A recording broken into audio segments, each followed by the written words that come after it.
In this lecture, we'll work with adding backgrounds to elements using the background property. To begin, we'll need to create a file with our basic HTML structure as shown here. Once you've created this file, save it as backgrounds.html. We'll be applying a background to a div.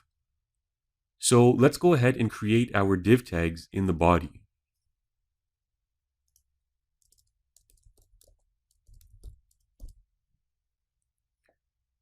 We'll also need to create an ID selector so we can reference the ID that will contain the background declarations for this div.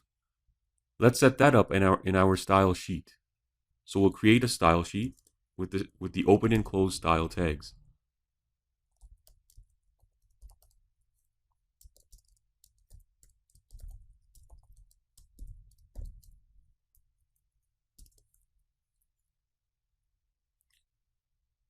Now let's insert our ID.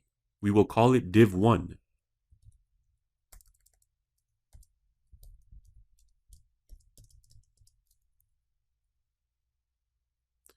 Now create the following declarations for this ID.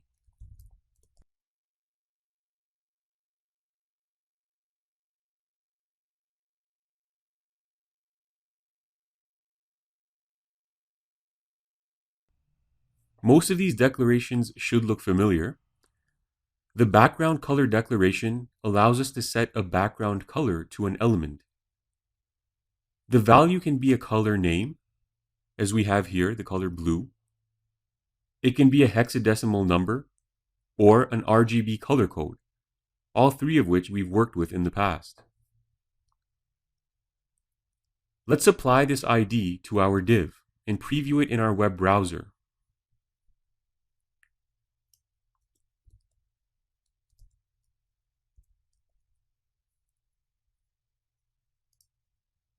So save the file and preview it.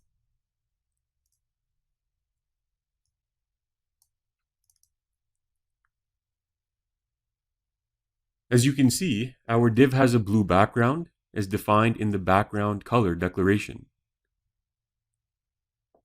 In addition to a color background, we can also use an image as a background.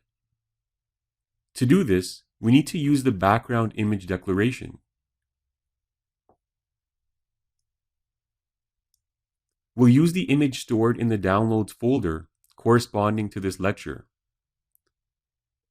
The image is a JPEG file, and its dimensions are 204 pixels in width by 204 pixels in height.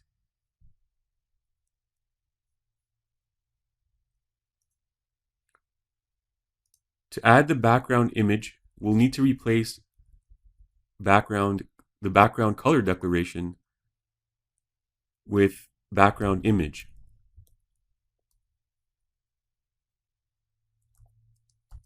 Now we need to indicate the path for this background image.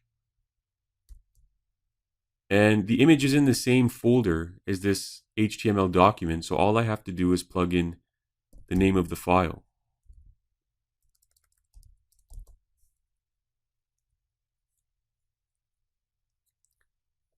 Now save your file again and preview it just to see the change. This is what your div should look like after adding the background image declaration. We can see that the background image was applied to our div and also repeated, so it fills the entire div with the specified image. Let's say we only wanted to repeat the background horizontally or along the x-axis. To do this, we can use the background repeat declaration.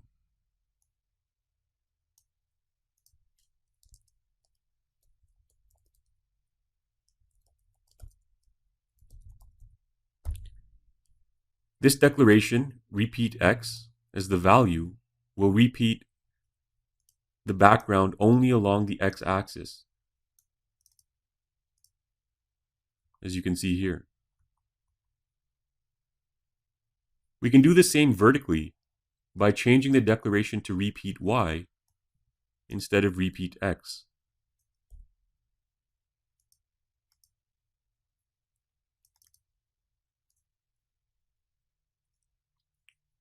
If we didn't want the background to repeat at all, we would use the no repeat declaration.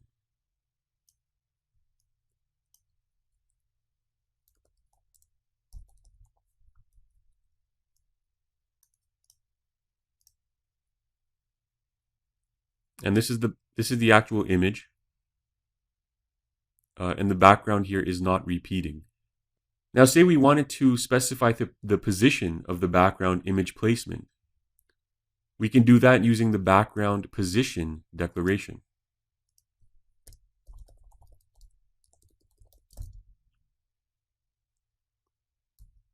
We'll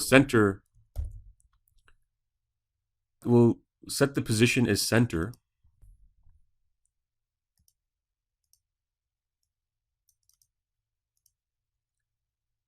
And we can see that the background now no longer repeats and is also situated in the center of our div.